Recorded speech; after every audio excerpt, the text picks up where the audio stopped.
Good morning to everybody, and Sokuzan will be joining us in just a few moments for his Dharma talk, and perhaps you can hear Rumi squealing in the background. He's so excited for us to give another fundraising announcement, but we just have a little under a week left with this spring fundraiser, and we're still trying to raise the $60,000 to replace the roof on one of our buildings, and we continue to appreciate your gestures of generosity. And I just wanted everyone to know, I know a lot of you are able to watch the Dharma Talks live, and if you'd like to ask ask questions during Sokuzan's Dharma Talk, here.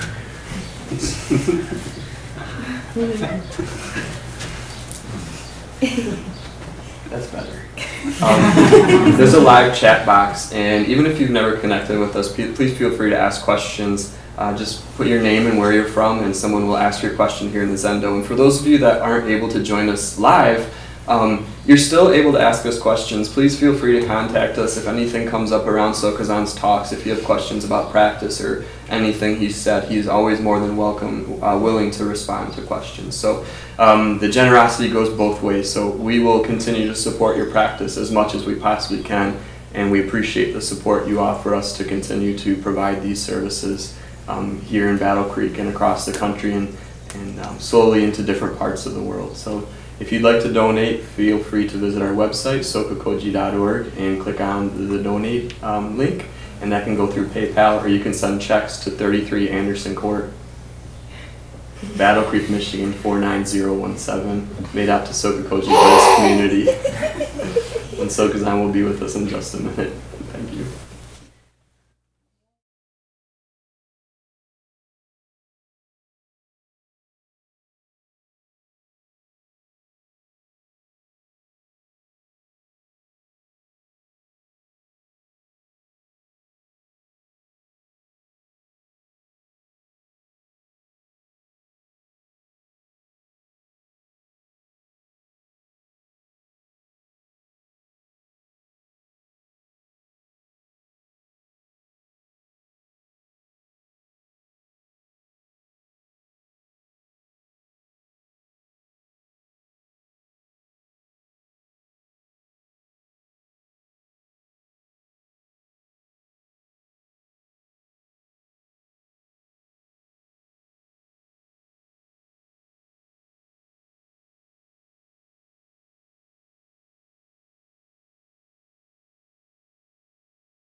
down slightly. Otherwise I look really tiny. No, I don't look tiny. That's why I became double. That's why I became double. That's why what? You're tall. Yes.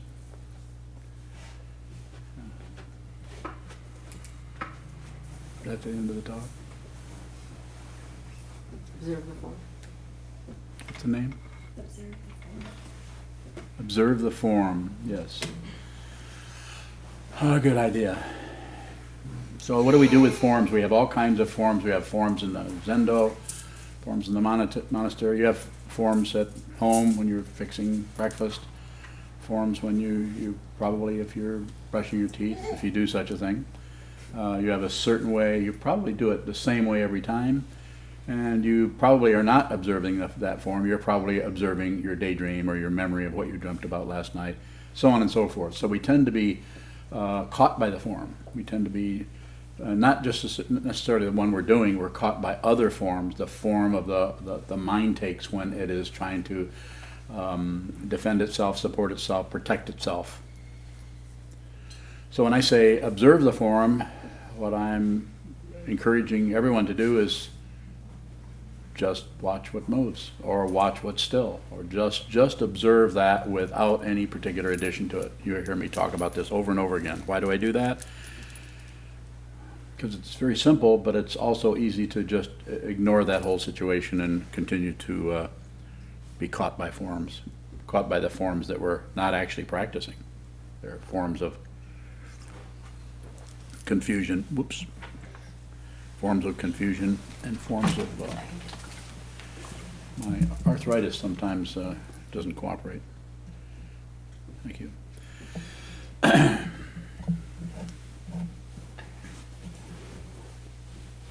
So very much right in the middle of anything you're doing, something else will come along, and it's almost like something else comes along and says, nope, you're not going to be able to do that. You're going to have to do this. Just like that. I'm doing something as simple as taking this form and setting my coffee cup down, and my hand, my wrist hurts, and so drop my hand slightly, spill some coffee, and that changes the whole dynamic. There's no way you can predict any of that. I'm not saying there are some ways you can, but so just to observe that is to see that and do as little whoops as possible. I think I said whoops, didn't I? Did I say it in Sanskrit? No. But I say, something like that, and there's some kind of impulsive or what we call a reaction to something. Something happens and we react, and that was my reaction. Do as little as possible of that. Quite often, we're doing this, we're following this form, we're fixing breakfast, and there's a noise in the basement or in the back door, and that changes everything. Then we have to switch from one form to the other.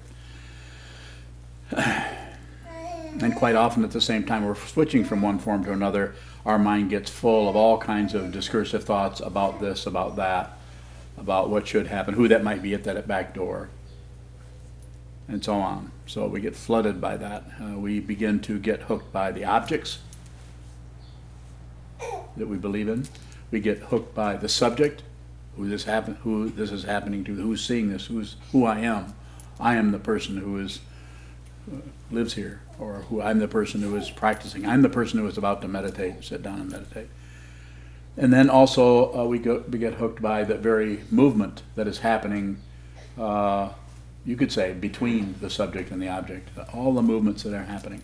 It is about observing that, because by observing the forms, the way they're going on spontaneously and even impulsively or reactively, there's also the forms that we set up, which one of those forms would be, if you're practicing here at the monastery, you would come in and you would, if you've been taught how to offer incense to the altar and so on, there's a particular prescribed way that you're taught, but it's the whole idea of correct and incorrect is missing the intention of the form, at least as I understand it. I'm not saying if you went to Japan they wouldn't swat you every time you made a mistake. They might, but that's a different kind of culture there. And a lot of that is coming out of the culture rather than the traditional teachings of the Buddha. And this seems to be, as Buddhism, whatever culture it goes into, it tends to kind of blend or immerse itself or absorb or spread out in whatever the cultural context that it finds. And that being said, it's also connecting up with all of the bias and for that matter, open-mindedness or receptiveness of the people in that particular culture, in that milieu. So you're never going to get a pure anything as long as you're looking for right and wrong, up and down, back and forth, and so on. So observe. If you are in a state of observing things, which means you're giving everything your attention, and whatever's showing up, you're receiving it. If you just receive, then all of the causes and conditions that got so very complicated, that part of the 548 things that are happening simultaneously everywhere all the time in your mind, so-called, outside of your mind, so-called, the very area that you need to see in order to, you could say, progress on the path or to have an actual spiritual life will be seen. And sometimes what shows up in there you might have blocked out because of your fear, might have blocked out because of your intention to have your mind show up in a different way. But if you just receive, then the maybe very terrible things will start to show up. Why? Because you're ready to receive it. You're there and you're with the form that is showing up. So there's no warfare with that.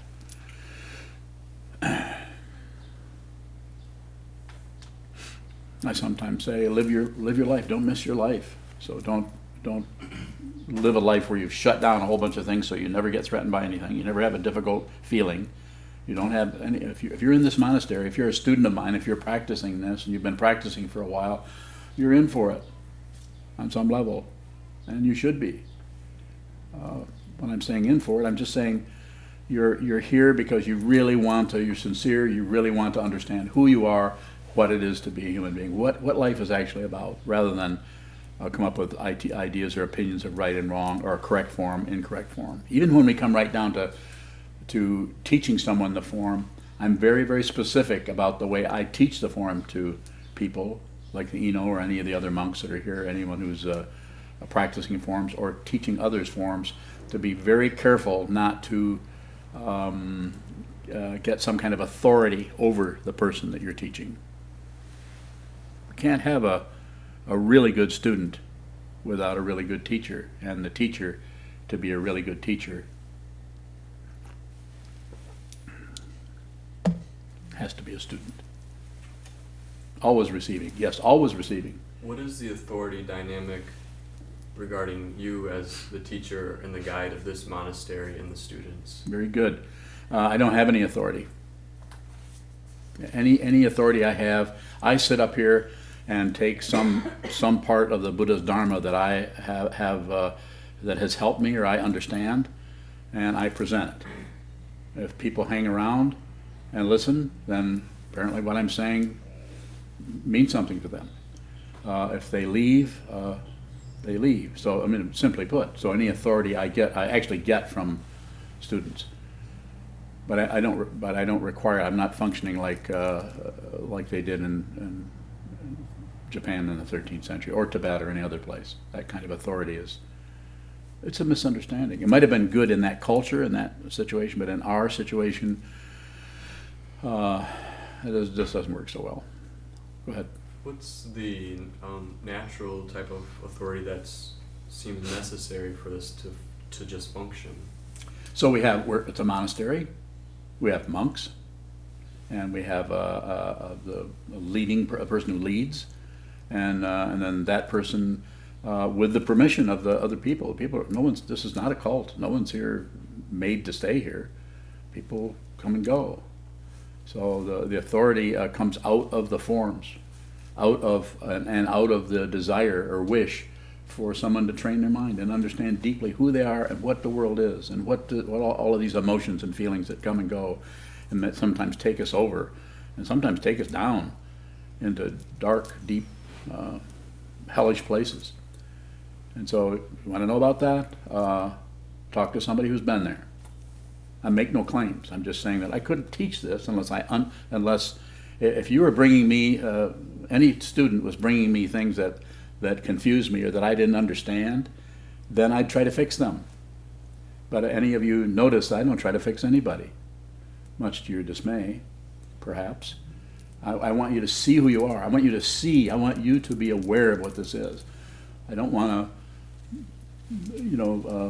correct something or fix you or paint you a different color. More. Yesterday you were talking about wisdom and confusion and how feeling confused is the wisdom. And just now you said that if you were confused about what we said, that you would try to fix us. Could you say what the difference is in the confusion that is wisdom and the confusion that leads to fixing? The confusion that is wisdom is respected.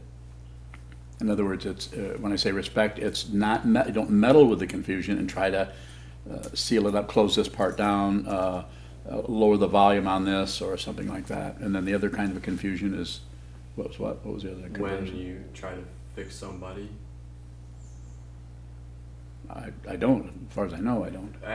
I guess I was asking about, you had just said that if you were confused about what we were bringing to you as our teacher, that you would try to fix us. Mm-hmm. And yesterday the contrast was that when you feel confused, that is wisdom. Well, and this is true with me or with anyone. It just depends on what you add to it. If you have the confusion and you do something else with it, like even say I'm confused.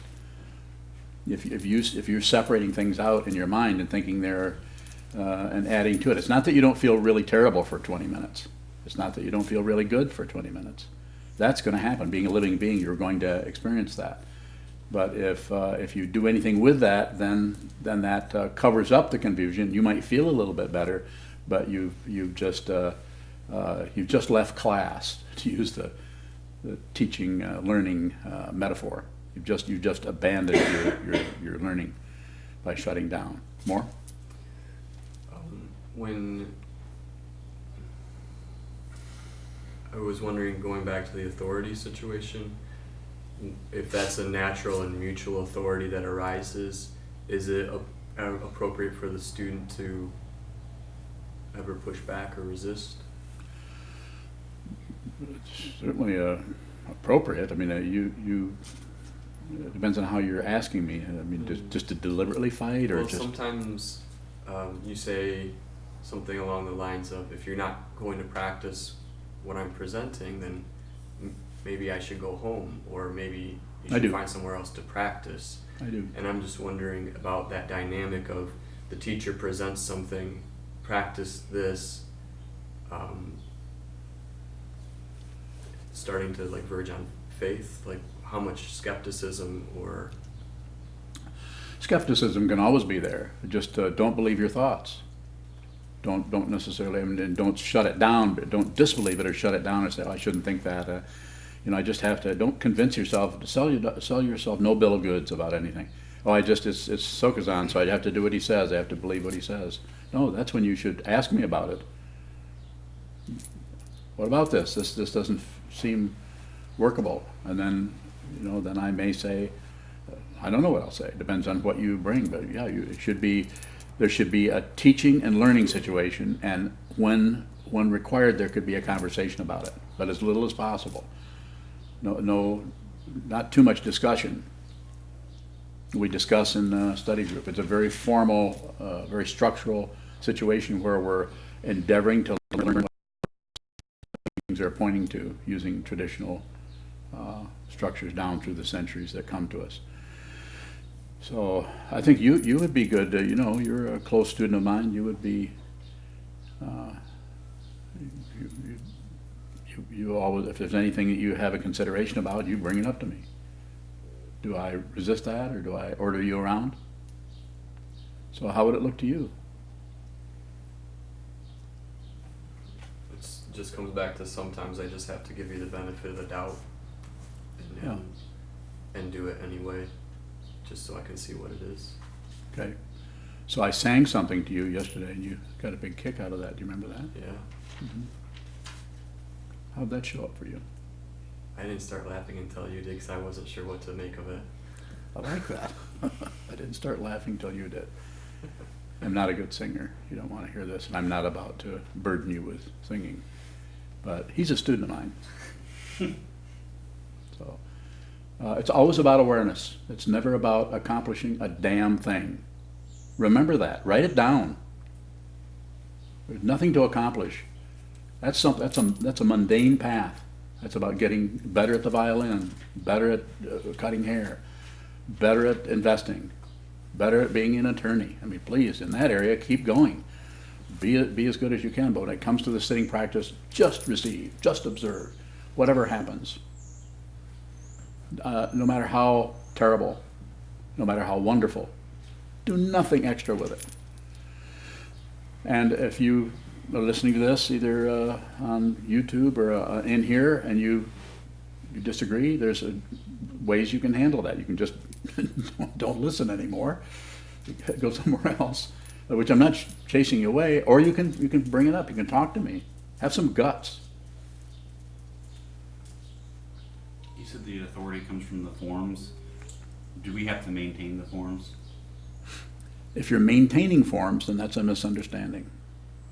This doesn't mean that if you're taught how to do a particular form, just like sitting meditation, sit down, hold still, watch what moves. That's a very strong form. But your particular way of working with that might be different than anyone else, and probably will be. So there's a little bit of maintenance going there. Even the basic teaching of Buddha Dharma is not too tight, not too loose, or the middle way. Find some kind of equilibrium, and that equilibrium will be totally different for you than it is for Seito or Chezan or anyone else, or for me. So, but to do that with the awareness and not panic and try to grab onto things because you're starting to feel a little, too loose or something. More? Good question. Just wondering, does authority come out of attaching to some kind of outcome? Like that the forms will lead us to somewhere? Sure, could. More? On a subtle level, are we doing that with the intention to help people? Yeah, we have to we have to start out somewhere. So we start out being who we are and trying to help ourselves to clear our own situation up, to understand more deeply who we are and how the whole passion, aggression, and ignorance works on a provisional level, on a fundamental level. And then we, insofar as we can, depending on who's working with it. Some people actually have careers and jobs that have that every day they go in and help others. Every day their job depends on that. So it's just kind of a setup. They have to do that. So they might. That's why it's so. I feel that it's very important not to set up some kind of protocol that people need to obey or need to do. Just like in the monastery, if you live at the monastery, you're required to observe, which in a certain sense means follow the forms. But if your own situation takes you a different direction, then it's about a communication. Just make sure that the people who are trying to facilitate everything and pull this string and let go of that string have as much information as they need so that they can better facilitate, coordinate, balance, bring some equilibrium into a situation that's quite often chaotic just based on people's hopes and fears that are coming and going and ramping up, and people's reaction to this, and you know what I'm talking about in that area. So as much as you can, just observe. And let the form, just do the form, just practice the form. Come in, sit down, no math. Sit down, hold still, and watch what moves. Thank you. How do we bring equilibrium with no math? Pardon me? With no math, how do we bring equilibrium? Stop doing math. You don't have to bring equilibrium. If you're creating equilibrium, what's it going to do? It's going to fall apart. The equilibrium is already the case. Just don't Don't push it, don't pull it, don't do anything with it at all. It's already there. And our tradition is called Buddha nature, or Tathagata. It's already the case. The metaphor would be more like uncovering it. Buddha in the palm of your hand, the roots of a lotus, all the other metaphors that are used to try to show the balance that's going on in awakening or understanding, deep understanding of what this says. More? When you spilled your coffee and you said have as little reaction as possible, how is having little reaction equilibrium? How is it what? How does that feed Yeah, equilibrium? yes, yeah. So what you're doing is because you've been practicing, because you're doing this, when this happens, or when you go to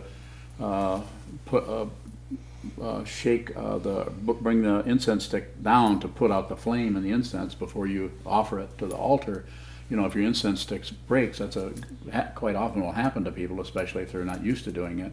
Then you just observe it. You don't add anything like I said. I think I said whoops or shucks, probably something like that. You don't add anything to it. But if you do add something to it, then you don't follow that up with, oh darn, I shouldn't add anything to it. So it's a very easy. You'll notice that there's actual layers of trying to be somebody who's correct, and they're very, very subtle. And the more you practice sitting meditation, the more you will be. It'll feel like an embarrassment because you realize what a fool you are. There can only be a fool if there's some kind of someone who is the fool. And at some point there isn't any. You just see that there never was anything. But it might the path leading to that might feel like being foolish. It might feel like being wrong. It might feel like failure. It might feel like disappointment. So and a little bit different for everyone probably. So the important thing is when this happens, don't do anything extra. Sometimes someone might do this and they would immediately run into an explanation of why that happened, like I did. Well, I had arthritis. So I was doing the very thing I'm talking about. It's not about preventing that, it's about seeing that and allowing as much space around that, as possible. So that it's about the awareness of what's rising in that space rather than the form being correct or incorrect, or you're doing something right or wrong. Question from Zach says, can we observe suffering as a form, and how? Yes. I'm not sure exactly where Zach is where you're coming from, Zach, but if you're doing it in your lawn chair, it might show up a little bit different, sitting out there watching the clouds go by, than it would be sitting on the cushion facing the wall. But in any case, it would be don't add anything to it. Whatever's happening, it's like a willingness. We kind of do that with the weather because it already is. We don't really take. Does anybody here take the weather personally? Like, I've just about had this weather situation. I mean, what are you going to do about it? Can you impeach the weather? Yeah, probably not. So you would watch the form that arises, and that the label of suffering is actually extra. To actually leave what the texture of what's happening, which is probably razor blades or abrasions of some kind to the nerve endings that are in the consciousness, or in the seventh consciousness, or the eighth, or the sixth, or wherever it may be, or in your eyeball, to do nothing extra with it. So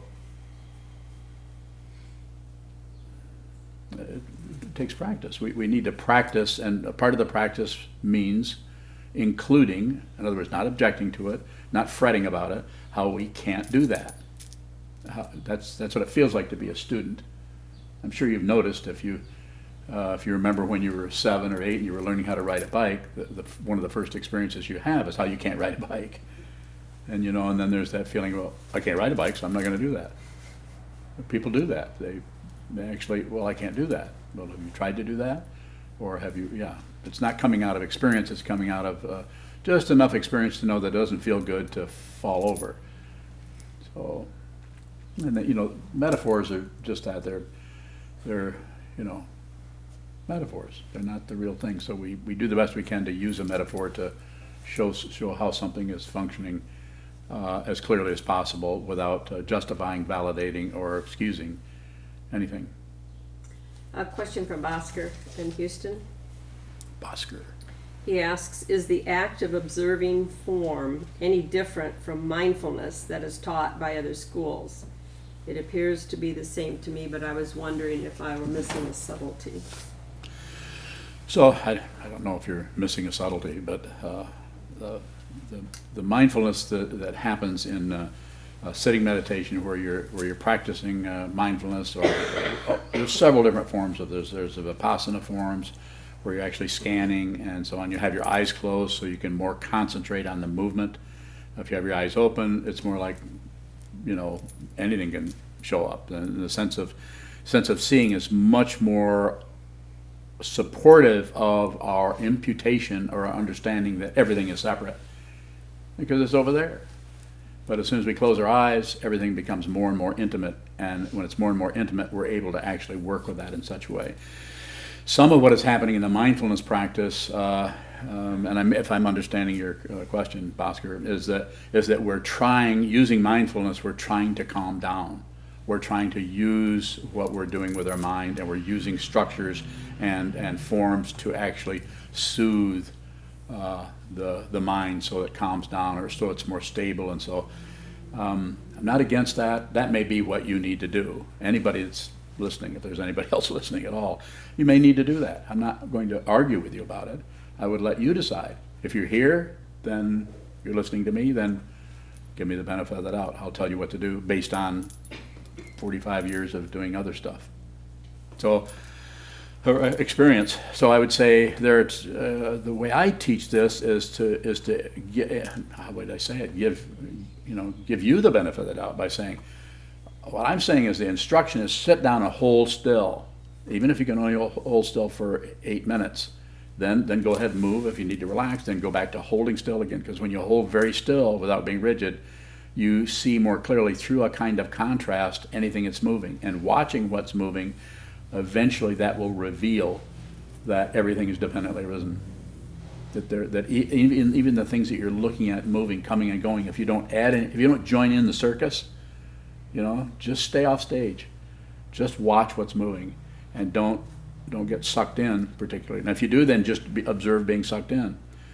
So I would say that when someone is practicing shikantaza, the way I endeavor to teach it is, if you find yourself, watch what moves, you find yourself following your breath the whole period, follow the breath. If you find yourself following the breath for 3 weeks, I don't mind. Follow what moves, that's moving. Then, but the way what I encourage is whatever is moving. It's a little harder to just do that with the thought patterns, with the klesha mind, which is always erupting in discursive thought about this, that shouldn't happen, I shouldn't do this, I don't need to do that anymore, that should stop. I had just about enough of, you know what I'm saying. We all go through that on some level, or maybe I'm the only one. So I would say that it's about awareness of those forms, so working with the actual forms themselves rather than trying to make things be more clear, make things be more peaceful. Don't go to war with war. Watch the war. Just watch the war. Everyone has a different kind of warfare.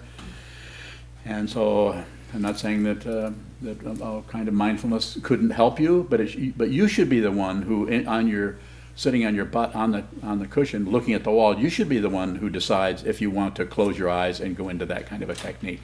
That's why I don't have scheduled walking meditation once in a while, but usually that's up to you to get up and walk. I want you to awaken. I don't want you to obey things. I want to help you see who you are, fundamentally, rather than be a good meditator, be a good whatever. Sometimes you talk about saying, what is this to what's in front of us? Can that be a step away from what's in front of us? Not particularly. I mean, sure, it could be anything. It could be a red fire truck. It could be. It's not. It's just that. If you want to do something with the thought process, then ask the question, what is this? So it's a way of taking the thought process that is quite often supportive of the self-centered, of the ego mind, and saying, oh, I got another job for you. It's like, come over here and just say, well, question this, question what that is. And then whatever happens, don't settle. Because if something comes as it's this, or if something comes as it's because of this, or because of that, then say, well, what's that? So layer after layer after layer. Don't settle for some kind of response that shows up, unless it shows up and nothing else happens. More?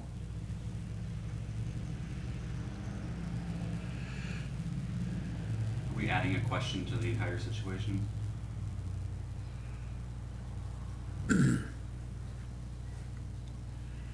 Well, we can't help but add. There's no way you're going to come out of the meditation hall say, I spent the whole hour in there and didn't add anything. I don't know who to tell. Come and tell me that. So yeah, you're going to do a little bit of adding. We're not trying to stop that. When I say don't add, I know you can't stop adding. If I can't stop adding, you're probably going to have a little bit harder time with it than me. It's about being aware of it. So when I say stop adding, I know you'll go to see how you add. You'll be aware of how you add. So what we're looking for here is to, you could say, and not that it needs any power, but empower the awareness to actually see what is true. There is no one. There's no solid being anywhere.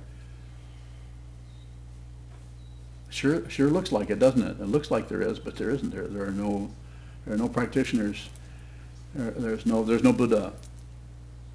This is shown up in the relative situation so that we can learn, so that we don't continue to swirl around in one of the 6 realms: the hell realm, animal realm, hungry ghost realm, human realm, asura loka, or the God realm, or any aspect of the God realm. So we don't keep going around and around and around. So we find out what this is. Good question, though. So because you're taking what I've said and chasing me with it a little bit. Sokuzan, didn't you say don't add? Isn't that adding?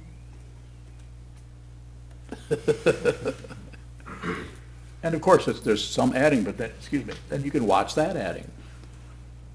We can't, as long as we're embodied, we're probably going to continue to push and pull and object and agree with. So, but there's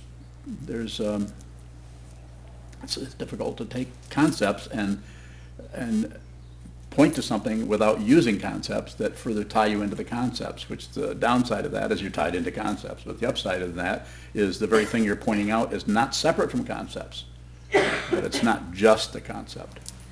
This is called Buddha nature. Read Uttara Tantra backwards. Start at the back and read towards the front. Just a suggestion.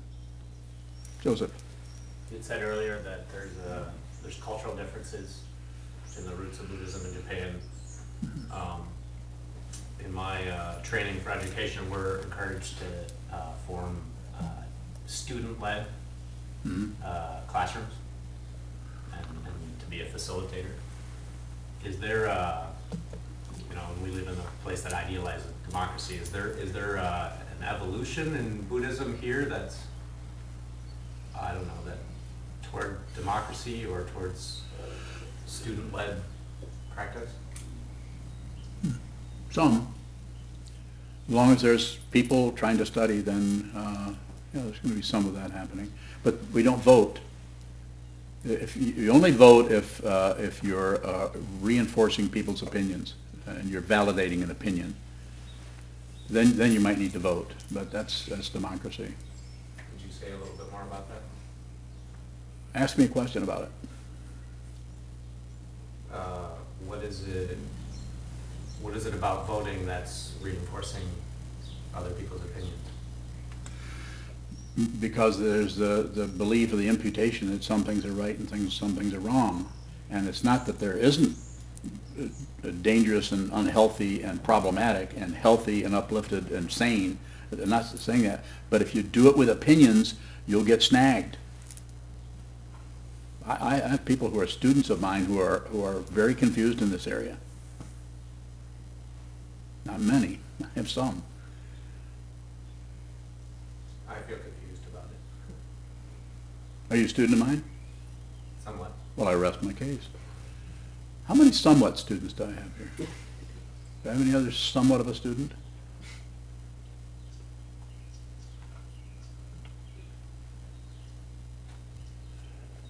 It's not sarcasm, it might sound like it, but it's not. So, that's a good question though, around the idea of democracy. That's why I think the way to work with it, it might be difficult if you've got millions of people to get some kind of a consensus about it. So and consensus means if someone disagrees with what the other 5 people are doing, and there's 2 people who don't agree with the way the ship is sailing, then we would talk to the people and try to understand how they came to their idea about that. In other words, communication, lots of communication, which doesn't mean just sharing opinions. It means communicate deeply about if someone has an idea or you could call it a prejudice or an opinion about something. Let's bring that out so we can. The way I talk about it, communication, cooperation, collaboration. If you don't, there's no way you can cooperate without a lot of communication. So you're really clear about the way that other person is receiving. That's why I encourage 2 people are having a disagreement. I encourage them to sit down, hold still, and look at each other for a few minutes. Bow, do some kind of a form that shows up as respecting someone. You're respecting. It's a mutual situation. We're here together, and we're going to look deeper into this situation. When you've got millions of people, I'm not sure how that works. In my classroom, we do fist bumps. You do fist bumps? Oh. Is that kind of like this? Kind of. Yeah, except it's a fist. Which is like a little bit more macho, yes. Mayun has a question. Mayun. Says, is curiosity arising when observing the form in addition? No. No, curiosity is inquiring. It's how it feels to want to know more about whatever is arising. So that's the only other animal that really has that besides humans are cats. It's because they're hungry, probably. So yes, no, curiosity is very good about what it's a way that takes us into the situation with more questioning. That doesn't have any motivation necessarily, other than just curious about how that works, or what that is, or what's holding that up, or what is supporting that, or why is it's that color or that shape, or why is it moving in that direction? What is that? Some kind of curiosity about it.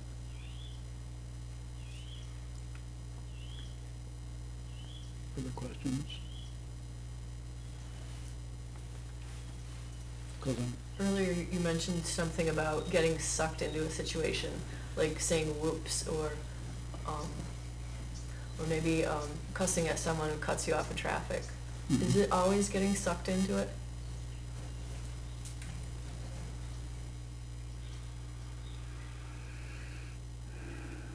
Are you asking me if the response of whoops or the response of damn you, something like that, is always getting sucked in?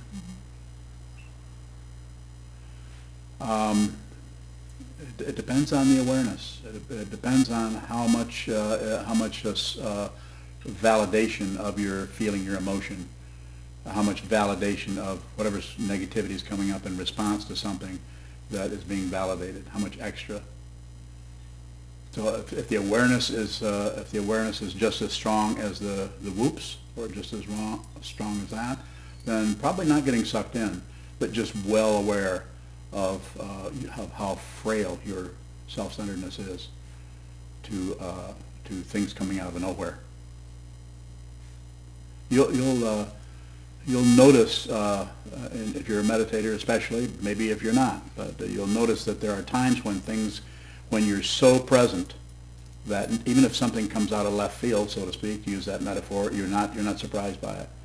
One of the ways that you can notice it, if you're the If you have the dough on the timekeeper, and it's the end of the sitting period, and you have 7 or 8 people all sitting here, and you strike the bell and one person jumps, that person was, you could say, it's just a way of talking about it, you could say that that person actually was not really present.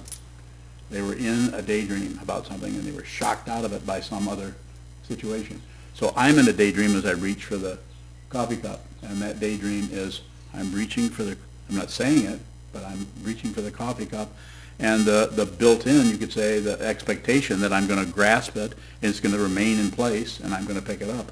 If I reach over and it turns into a ground squirrel, I probably am not going to say, whoops. I'm probably going to say, what would I say? What are you doing here? What's up? What you doing with my coffee? I'm just saying that the causes and conditions are so very subtle, sneaky, that there's no way you can track it down and be sure of what's actually happening. But what you can do is you can watch the forms arise in the space. Don't add to them, don't subtract from them, don't do anything, and be willing to be the person who says that. So I'm not saying you shouldn't do that, I'm saying be aware of that, if that's what you're asking me. Are you trying to get permission to swear at people in traffic, or? No, I've already given myself that permission. Oh, you have? It seems, so. You swear, or do you actually just yell? I mean, you just go, ah! No, usually it's more formulated. Oh, it's more of a structure than in the form of words? Sharp, pointed words? Yeah. If you had a gun, would you shoot him? No. I don't know. I like that. That's even better. So. Sokuzan likes that, too. I've seen her drive. Well, I've ridden with her. So I have another question on that. Go ahead.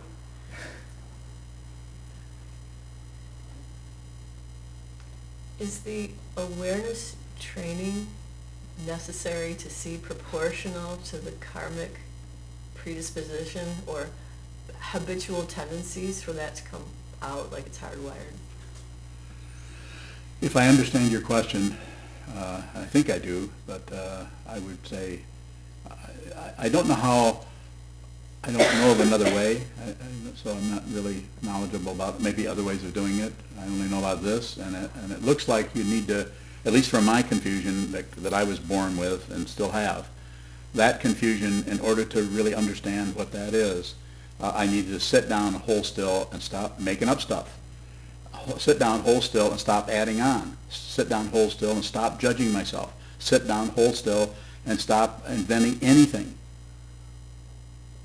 I had to do it, and I had to do it a lot. I didn't count up how many hours, but a lot of hours. Why are you smiling? Is that funny?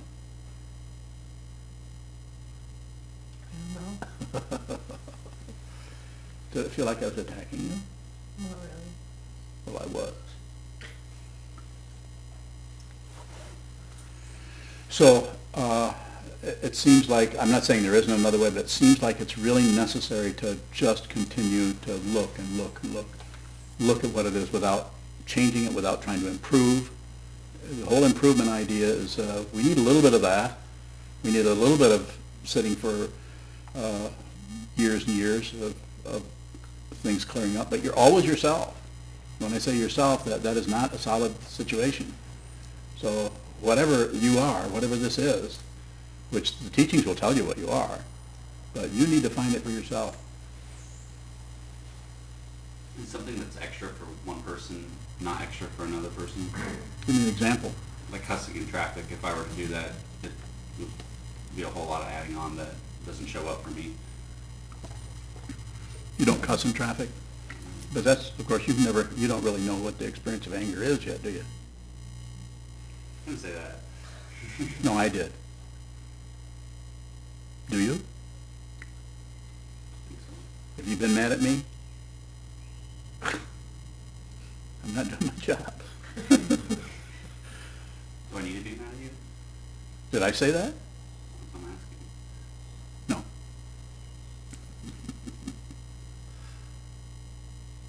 Anything else? How's your road coming? Slowly. Slowly. Are you starting to slow down more and more? I had to do the same stitch 4 times in a row the other day. That's because of your sewing teacher. Because I kept fucking it up. Oh, okay. You kept messing it up. Mucking Yes. it up. Yes, JD. Yeah, is there anything we can do that, before we get into craving, to kind of cease even starting the craving? Yeah.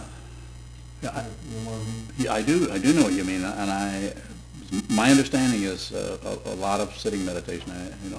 I know I'm always saying this, sit more, but it seems to be that if you strengthen the observer, not that there's parts to it necessarily, the observing part, not the reaching and pushing and pulling and asking for this and arguing with that or disagreeing or fluffing up opinions and ideas, but increase the ability to just watch the movement.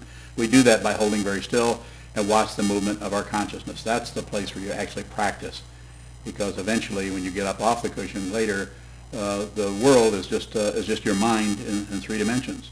Still your mind. You're still looking at your projections. You can't actually see the world. Now, how do you say that without? Because the whole materialism of the world will argue with you and will show you proof why yes you can, because there are bad people and good people, and there's successes and failures, and there are people, millionaires and people who are starving and have no food. So there's all kinds of contrast. But my basic response is just sit more, hold still more, and watch what the mind keeps. Watch the craving part in the mind itself before it hooks up to the vocal cords or to your reaching. Before you reach, sit and watch the impulse. It's called perception impulse. That's a third skanda. Third skanda is a perception, then we have an impulse about it. Third skanda? Yeah. Sometimes I'm dyslexic. So then you're naturally detached without trying to be detached? Yeah, if you're trying to detach, You don't go there. if you're trying to detach, you're just creating a detacher who will slowly get credentials for being very detached and will compare themselves to other people who aren't so detached, and will think, they might not say it, they might look incredibly humble, but in their mind they're thinking, oh, I got this. I've had actually people come in the Hojo and tell me, I said, how are you doing? He says, I got this. Really? I got this. They're not here anymore. They're gone. They're somewhere because they got it, probably. So, but anyway, the encouragement is just continue to practice, continue to look at the craving in a situation where you haven't got your fingers in the cookie jar, when you're actually just watching it just in its raw form. It's like watching the script before you get on stage. So read that over and watch that and see where, so you can see the way you do it. And then when it comes up, you won't have to use some kind of belief or some kind of obeying something. You'll just, it's like the metaphor it's used way before I got here. If you really see what it is you're doing, you won't need to control yourself. It'll just show up more as the metaphor if you're not going to stick your hand in a blazing fire. Because to continue the way the human beings are going, it's not going to be good. So the idea is just to see the way you reach out for something else, something else, something else. Train your mind. Find out who you are. So there's no doubt. Yes? Another question from Zach. How do you deal with the fear of no self? Can no self manifest negativity within the inexperience?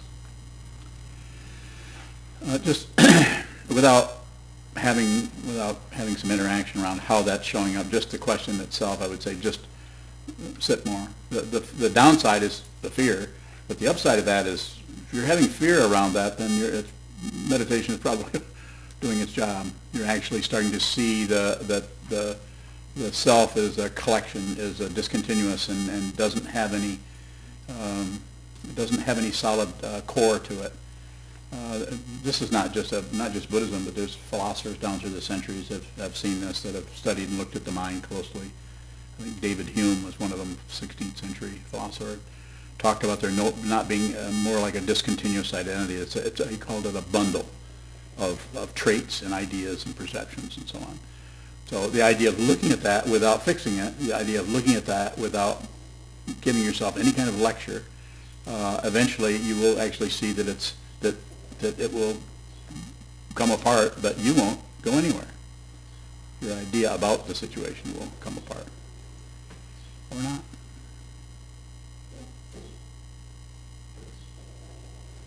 Any more?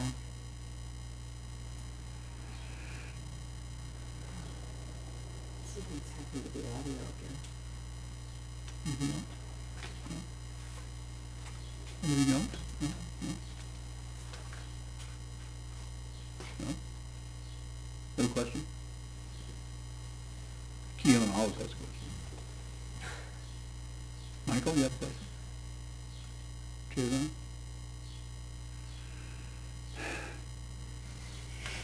Oh, I do. Uh-oh. Yeah, just a quick one. Oh, we got time, go Do ahead. you ever, if somebody cuts you off in traffic, do you ever, Sweater? yeah? Usually. I might. So does she. Don't you? I've been known to do that. Been known to do that. Yeah, so it's not about being a different person, it's about being present, being here and seeing what's happening, seeing what's coming and going. You know, and at the same time, we also know that somebody cuts you off in traffic, you don't know what is happening with them. You know, we don't know, I mean, yes, they cut us off, and the instant is like, we're not saying don't have any emotions or feelings, but don't build a whole world around it. Don't create a whole political position around the whole situation. We don't really know the causes and conditions that provide us with anything. We just know it's really, really complicated. Some kind of amazing causes and conditions have gotten together to bring about this group of people in this building, where people are here with the idea of training their mind, of trying to see deeply who they are and what this world is about and what's going on. There's nothing to believe here. There's no cult going on here. There's no guru talking to you.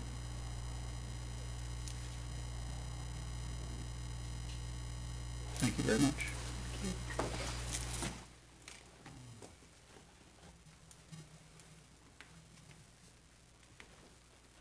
We'll stand and dedicate the merit in the back of our chant books, and I'd like to remind everybody about the donation boxes in the hallway. Especially in this month of fundraising, we really appreciate everything that has already been donated. Please continue to help us as you can.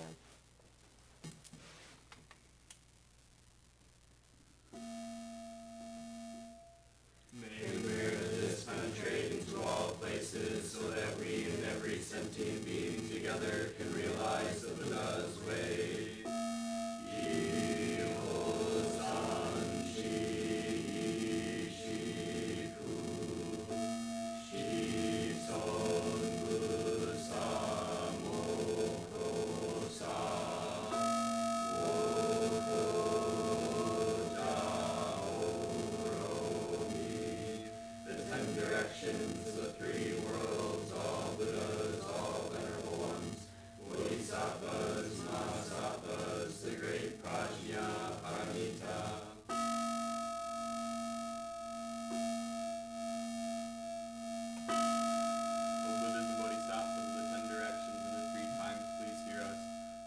Out of the light and protect Sokukoji Buddhist Temple Monastery, our Sangha, families, friends, and visitors.